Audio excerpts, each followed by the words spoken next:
My name is Jason Byer, and I'm a proud alumnus of California State University, San Marcos. I'm honored to share the work our team has been doing with the Veterans History Project through the Library of Congress and CSUSM's Voices of North County initiative. This project has been a deeply moving journey of recording and preserving the personal stories of 6 military veterans, each with a unique perspective shaped by their diverse backgrounds. These interviews have been a powerful reminder of the courage, resilience, and sacrifice demonstrated by those who wear the uniform. Each story you'll hear offers a unique and deeply personal perspective. These oral histories are more than just memories. They're a vital piece of our nation's legacy. By preserving them, we honor the voices of those who have shaped our history and ensure that their experiences are never forgotten. As an alumnus of CSUSM, I'm particularly proud to see our university involved in this meaningful work. It has been an incredibly humbling experience to contribute to a project that honors the legacy of our veterans and ensure their stories are never forgotten. I hope these histories inspire others to listen, learn, and reflect.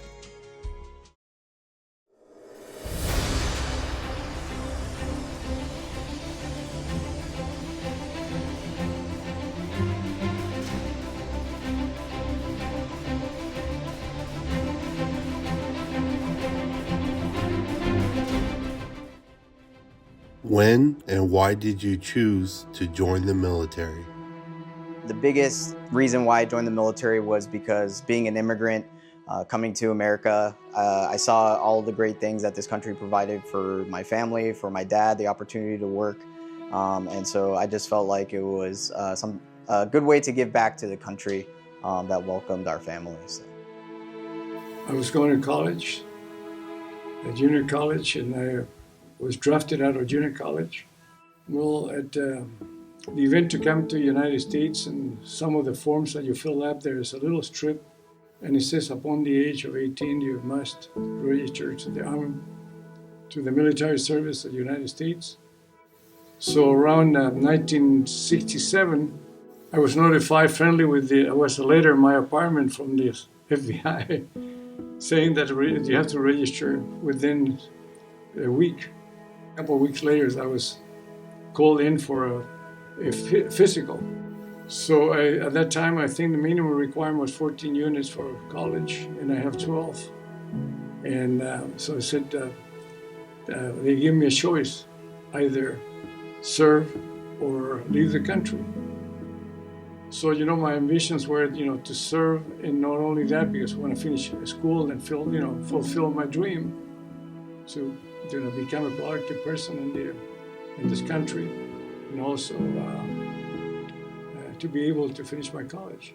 So 2 years I said it's going to be not too bad, and that was the way I started in the armed forces. And the way I was drafted. I actually enlisted in the Marine Corps, and the reason that I've always said that I joined the Marine Corps was since I was in junior high, I used to like to play with the G.I. Joe little miniature toys that I had, and that's the reason I joined. But also once I went to talk to a recruiter, it was more about getting an education. My first airplane ride was when I was 4 years old. I was enthused, and my dreams more or less brought me toward aviation. In those days, the best organized, publicized aviation was military, and I sort of switched my dreams in that direction. Actually, I ended up going to enlisting through Army ROTC because I graduated from San Marcos High School in 1964, and when I graduated, there was compulsory military service. Everybody in my class who was a male who was physically qualified for combat, if they didn't have a deferment for ROTC, Reserve Officer Training Corps, at some college, were instantly drafted. Everybody else in my class who didn't go on a deferment then, who was physically qualified, was drafted. When I enrolled at UCLA, I took Army ROTC, and that gave me the deferment necessary to complete my degree and then be able to go on active duty as a lieutenant. I was a student at West Valley Junior College and not doing well academically. The draft came around in '67 and my number was high. So rather than be drafted, I joined on delayed enlistment into the Air Force so I could get training. What is your most vivid memory from your military experience and service? Well, I'll say interesting. We had a cross country toward dusk, and it took us through some of the lakes and ponds in Minnesota, and swarmed with mosquitoes. And in that it was night, we had to orient our maps with a flashlight, but not be seen. So we took my poncho, put it over my head, and studied the map. Trapped about 30-some mosquitoes when I did that, and that was unpleasant. Basic training was hard. I mean, I'm 25 years old, and you have a lot of young people, but I did fairly well. I could run. But the most rewarding thing that I ever got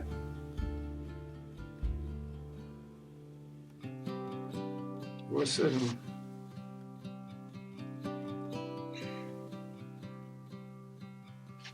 was in basic AIT.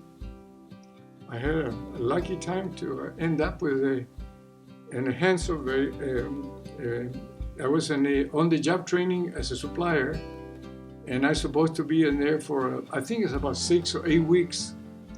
And I ran into a very kind man, which was our battalion commander.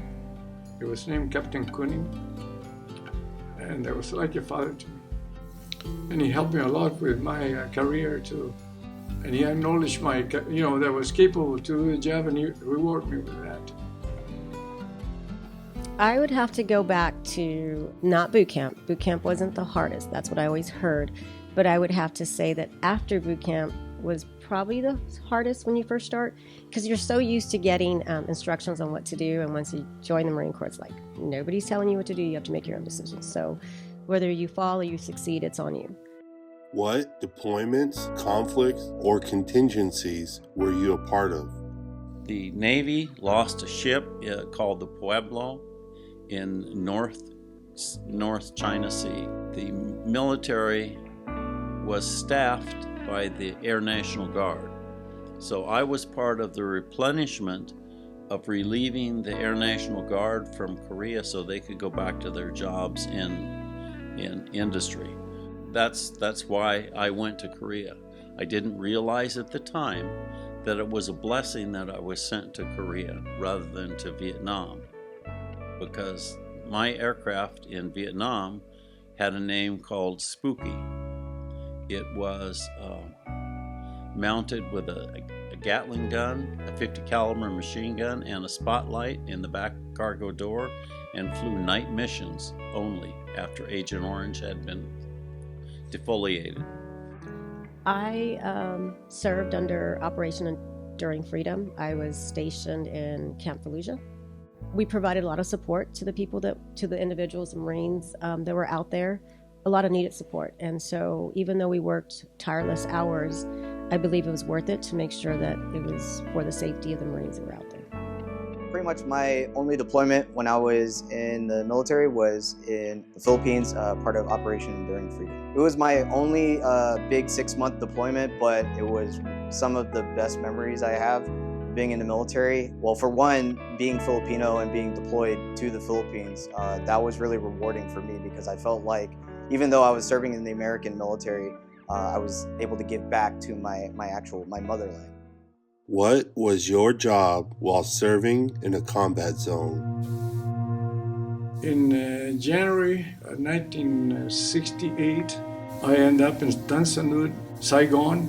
That was my starting at Vietnam. And we arrived sort of late in the evening. I remember one thing really clear. that night we got hit. Badly, we got hit. And I really panicked. I didn't know what to do.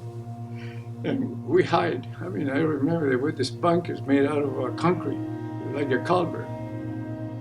And I got under this place in there, and that was my first experience in Vietnam. And oh my God, I said, this is going to be tough. Admiral Jocko Clark was Task Force 77, which was on site on the USS Missouri and was running the naval operations. That was basically the eastern half of Korea, both north and south. The distance between targets, some of it was very important manufacturing and storage. And logistics is the heart of wars. So our job was to stifle, destroy their capability. At an air cavalry troop, which is what I was in, you had 3 platoons. One platoon was a platoon of light observation helicopters, OH-6. The idea was we would be assigned an area, and most of my flights were in the Central Highlands area of Vietnam, along and in the vicinity of the Ho Chi Minh Trail, the western boundary of South Vietnam, where it bordered up against Laos and Cambodia. And it was all jungle type of activity areas. So they would assign to us a free fire zone. They call it an area where we knew there were no friendlies at all. Can you describe the friendship and camaraderie you forged while serving? I can't remember his name, and he's the one that actually helped me a lot. He was an E6. He was an ammunition, what he called NCO, and he took me under his arms, and I became his clerk. So I used to run the runs for him. I used to write on it. The phone was Vietnamese, but he was he helped me a lot too, because he's the one that kept me from going really. I was almost end up in the field, but he said, I need you in here. So he kept me in a base camp. Marines that were at the Advanced Infantry Training Battalion. It was mainly infantry, and there was just a few females there that you could probably count on one hand that were there. And I learned a lot as far as what they do, what they train, and what's needed. I did all their logistics for them. So it was important to know that they need all those supplies in order to train before they can even deploy. Every single one of my infantrymen and the pilots I knew, we were like brothers. There was never any problem when we would have a scout go down and we weren't sure the condition. I had infantrymen volunteering at any time to rappel down there to help them and help get them out. What was your transition back to civilian life like for you when your service ended? And I came back and retired, 1980. Built this house, grew 200 rose bushes, spent an awful lot of time below the hill. I feel I never spoke of it. Never, even at work. I never talked to my kids about anything, my wife. I think most of the Vietnam veterans, we were sort of sour at the end. I saw a lot of heroes. I saw amazing people. You won't believe it. I mean, like you guys, like my interviewer in here. People, amazing soldiers, and especially infantry. There was no welcome for the returning veteran. None. It was at the height of the Vietnam War, the protests were going on, and I was going back to college. And I ended up in a sociology class called Introduction to Marriage and Family. That was the only class that I could register for. Having gone through a messy divorce while I was in the service, I was not a real joiner. You know, I was a good time guy, but I didn't want anything to do with serious things. I ended up with the marriage and family instructor had the class divided into groups, and they had one group with 6 women and me, and I ended up in that group and met my wife there. We will be married 52 years on December 9th. What are you doing now? Describe how your military service has shaped your professional or personal development. Basically, my son played soccer, and I was the soccer traveling mom for a bunch of boys age 7 to 17, basically. I actually started school in August after I retired, which is just a few months afterwards. And I believe that doing that, traveling and meeting different people and having a different type of non-structured life helped me adjust into the community area. Growing up, I didn't have that many opportunities, so the option was the military, right? Because we didn't have money to go to school or other things, any type of professional careers. So it kind of linked with, what I learned at school to what I wanted to become. And what it taught me was, hey, I didn't have opportunities, but I took what was available. The government, as it turned out, had just passed a law. It was something they called the PEP program, which was a program for public employment program for Vietnam vets. And what they were trying to do is get state and local governments to come up with jobs for vets that were coming out of the Vietnam War. Now, they needed somebody to administer the beginning of their program. So for the county of Imperial, so they hired me as a personnel analyst to go to Sacramento for a weekend to help figure out the rules of how this was going to work.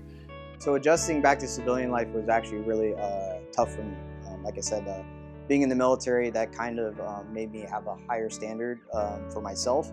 I didn't really feel better about myself until I started graduate school at Cal State San Marcos. When I got there and started doing the whole enrollment process, and I got familiar with the veteran community at Cal State, that kind of actually helped me with my transition. In your unveiling of the journey, what are the lessons learned from your military experience? There isn't much you're going to accomplish on your own. It's a team sport. The military definitely taught me the importance of education. Get to know other people. I think they make you more independent too. Have a family if you're soul-oriented. It's an important part of my life. One of the lessons learned, and if I could tell somebody who's just starting off right now, is get a journal. I have plenty of photos of things I did, but as I was going through this and looking at pictures and going through orders, there were so many things that I experienced that I didn't write down. And 15, 20, 30 years from now, hopefully I'm still alive, I won't be able to recall those. I was on a RAC platoon boat out in the middle of the ocean that isn't usually offered, but because I was ordering specific parts for them and I got them the parts at a certain timely manner they needed it, they asked me to join in. And those are just a couple of the instances that I remember of things that I was able to do. Well, I wish now that I would have recorded them somewhere so I could recall them later and maybe share those stories. Love what you do. Do what you love and do it the best that you can.